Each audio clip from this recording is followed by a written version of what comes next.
So yun guys, dito na tayo sa meetup place. Tapos ito na yung drone natin. Ayan. So nakabox pa. Walang kasamang bag. Bali ang kasama lang po nito propellers tsaka ano lang po. Battery tsaka yung hub lang po. Yan. Kung ano lang yun nandito po. Pero wala na po yung USB niya. Ah, wala nang USB. Wala po yung USB niya. Ito.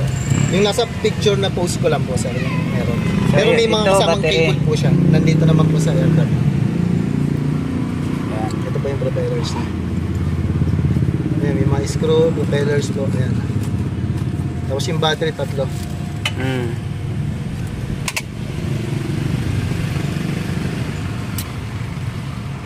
Bali ang gagamitin natin ito, 3 bars para medyo matagal.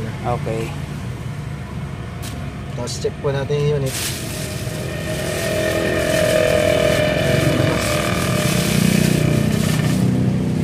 Ito sir yung warranty pala niya, no? Yung warranty resibo niya.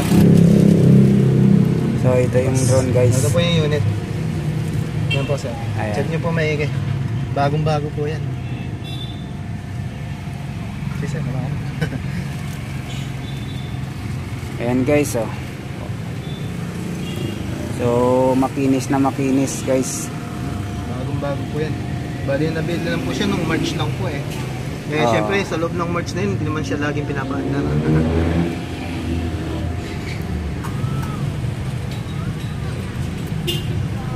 Yan. Check nyo ulit. Yung mga gilid-gilid niya, yung mga ano. Para sigurado. Kaya guys. Ayan. Ganda ng camera guys, oh.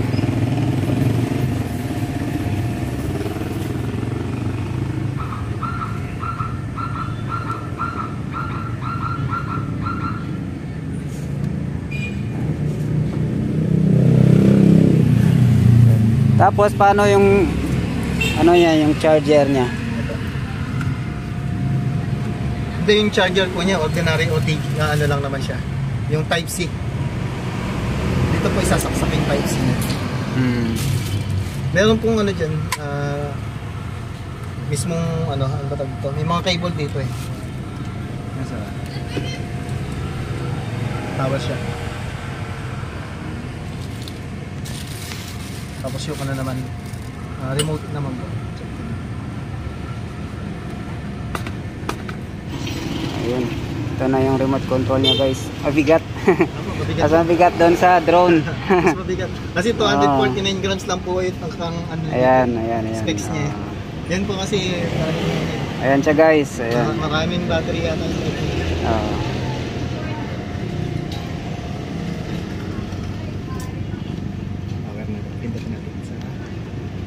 Press. Bali lahat ng unit po natin na press 1 tapos steady press po yung pangalawa. Para mag-on yung tapos dito po natin yung cellphone. Lagayan ng cellphone. Opo. Tapos may kasama na rin siyang isa pang cable dito. Dito po para sa cellphone. Opo. Pag nakalagay na po yung cellphone dito, depende sa unit ninyo kung ano yung gagamitin yung OTG cable. Tatlo kasi yan, may pang Android, Type-C, tsaka yung ito. iPhone pala, may pang iPhone. Pang iPhone yan? Hindi, ito po nakakadit ngayon, ano siya. Micro, yung Android, micro USB. Meron dito pang iPhone, dito po kasama rin po siya. Ito yung pang iPhone, tsaka yung Type-C po na. Ito yung Type-C, ito yung iPhone. Type-C. Ito po yung iPhone. Sorry, pasensya na.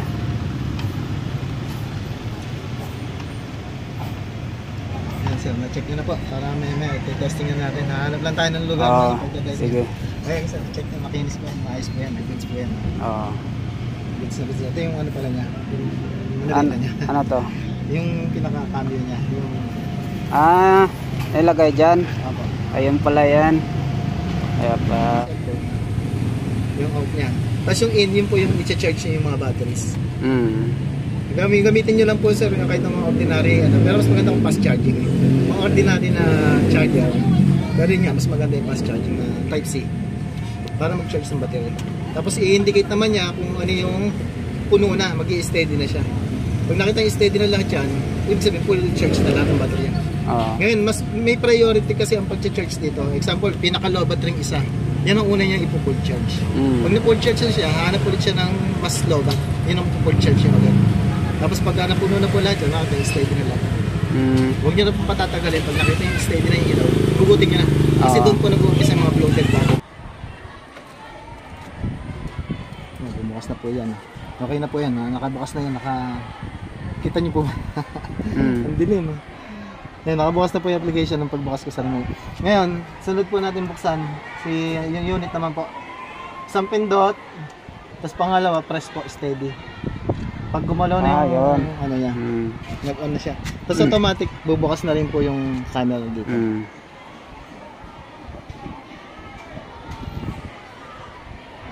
Tapos sa pagpapalipad po, sir, pag-aralin nyo muna yung mga safety niya para hindi siya mawala. Kasi yung ibang ganyan tumatakbo, fly away. Kasi pag di ka sanay gumamit, nagpa-fly away siya. Ayan, okay na po siya.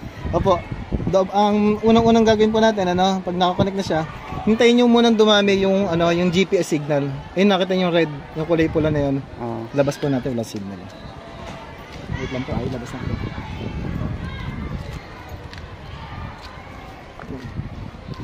Ilan na ba? Yeah, wala na. Wala na po yata. Ayan, siyam. Pag nagsalita yung yung DJI Fly Up, sa kanya palang palili pa rin. Huwag niyong palili pa rin ang hindi siya nagsasalita. Ang sasabihin lang naman niya, update, home point updated. Hintayin natin kasi siya palang nasa sagap. Bali sa ngayon, sir, may 55% pa lang tayo sa battery na. Hindi ko na na-charge kasi biglaan yung message mo eh. Kala ko hindi mo pa ako na. Ayan, nagsalita na siya, di ba? Home point updated. Ibig sabihin, 15 yung ano niya. Okay lang, mas maganda, mas mataas para mas stabilize yung galaw niya. Steady lang siya, hindi siya gumagalaw. Yung naka-base po kasi sa GPS yung paggalaw niya. Ngayon, ang pinaka-safe po gagawin po natin, punta tayo dito sa option, tapos pinaka-baba. Advanced safety, kailangan naka-RTH po yan. RPS. Yan yung in case na ma-disconnect tayo, sobrang layo na-disconnect na yung aircraft sa remote natin, automatic babalik na po sa atin yan. Ngayon, pag hindi nyo po nailagay dito sa RTH o nailagay nyo lang sa hover, pag na-disconnect kayo, nandun lang siya, hindi siya babalik dito sa atin. Testingin na natin, sir. Tapos, yung home point niya, kailangan yung drone. Yung drone, ito po yun, yung may arrow. Tapos yung H, yun po yung home point. Kailangan magkasama yan. Do-double check mo kasi in case na mag-return home ka, yung drone pupunta sa home mo. Ganun lang po. Yan, sa ngayon, testing na po natin pagpapalipat. Yan.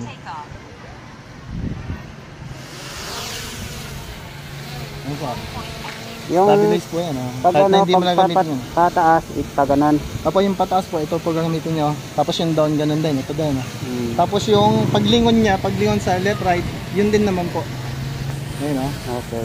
Medyo malakas na hangin, Tapos yung pag-abante, pag-atras, pagpunta sa kaliwat kanan, ito naman po. Example, abante. Atras, tapos kaliwa, kanan. Yan din siya. Ngayon, pataas tsaka pababa, tapos paglingon, ito naman po yun. Ngayon yung sa camera, sir, ayun, nakikita. Hindi lang natin masyadong pansin, kasi nakita naman. Dito, sir. Lapit ka rito. Para mas kita. Medyo malabo lang kasi yung cellphone ko po kasi mumurahin lang eh. Ayun, sir, pwede mong testingin pero taas na natin, Ayun, sir, taas na natin. Testing, check muna natin yung yung GPS. Hindi, ano ba tag dito? Hindi ko makita, sir. Sorry. Ano ba yan? Check muna natin yung yung automatic, yung pinaka-return home niya, yung automatic default ng taas. Yan, naka 100 meters. Yan yung pinakamataas na altitude niya. Pwede pa natin itaas kaso malakas po kasi hangin eh. Ano lang. Testing lang naman natin nung medyo malapit na. Yan, taas lang natin natin. Yan, sir, kita ba? Yan, kita pala, kita.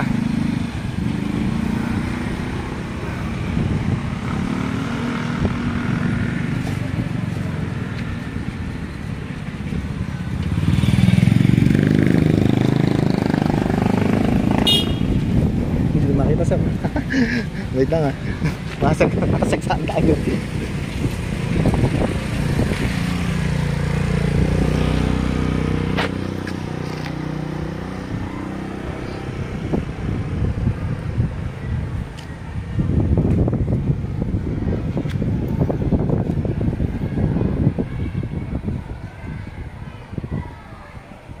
Maganda sana mai-testing po natin ng mataas na mataas kaso ano, mahangin. Malakas po yung hangin.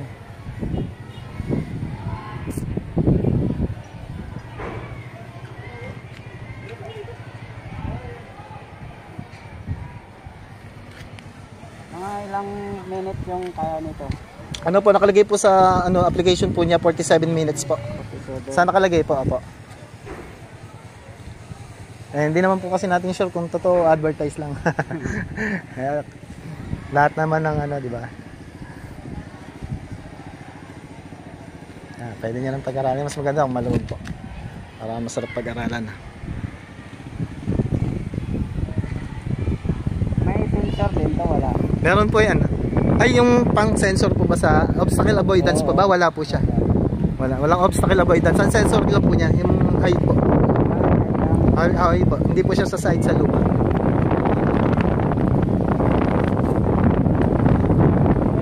Lakas ng hangin sir, oh. Kahit na, kaya ibig sabihin. Tsaka hindi, yun nga po ibig sabihin. Napakaganda po yan. Basta DJI po. Talagang the best po sa brand na yan.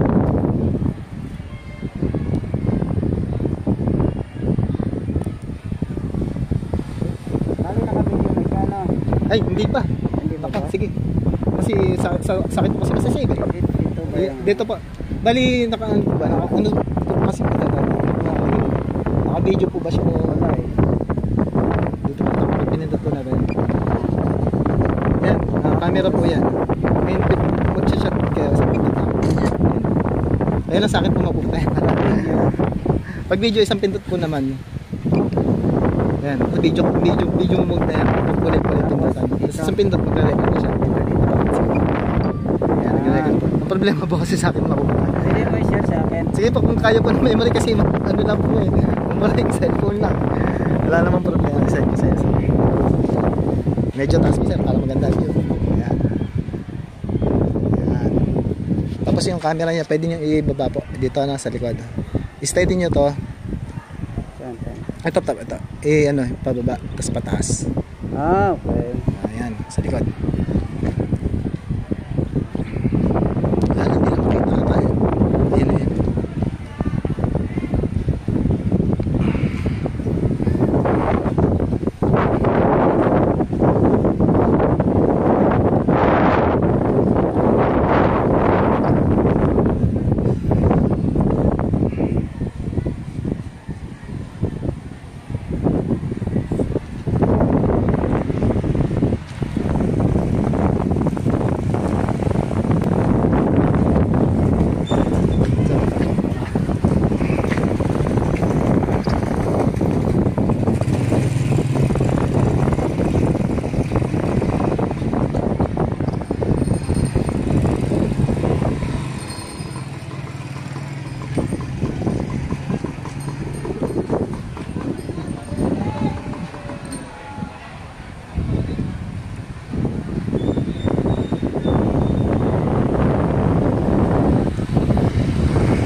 Lagi niyo po check yung battery level. Kung ilang percent po siya. Saan dito? Ito ba kulay green? Dati malaki pa. Malaki pa. Tagal pa po yan. Hanggang kailan, ano ba? Mga 20, ganun? Eh, ano lang po kasi inampisa natin, 50% na lang eh. Ang inampisa natin. Medyo matagal pa sana siya. Pag 20, ano na, pabalik na. Ano, magsasuggest lang po siya na return to home kasi local. Pero suggest pa lang naman po. Yung kung malapit ka lang naman, pwede nyo pang sagarin. Depende po sa inyo. Kung kaya pa po sa tingin ninyo.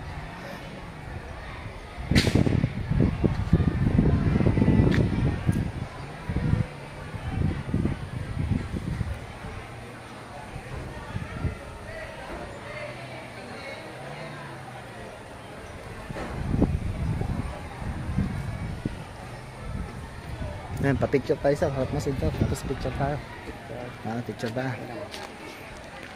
Para meron tayong ano, good transactions pictures. Yan. Tapos makatingin po ba sa atin? Ayan o. Yan tayo sa baba. Ayoko mo po yung camera. Tilt down po. Yan. Pwede yung center. Ayan. Tapos lapit natin o. Pwede po.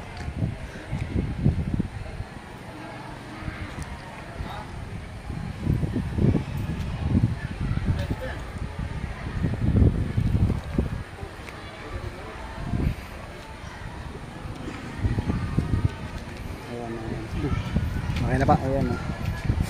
Sige, kayo na sir, hindi ko kita. Ayan. Okay. Tapos naka-video record na kayo, no? Oo. Pwede na siguro, capture, screenshot na lang natin.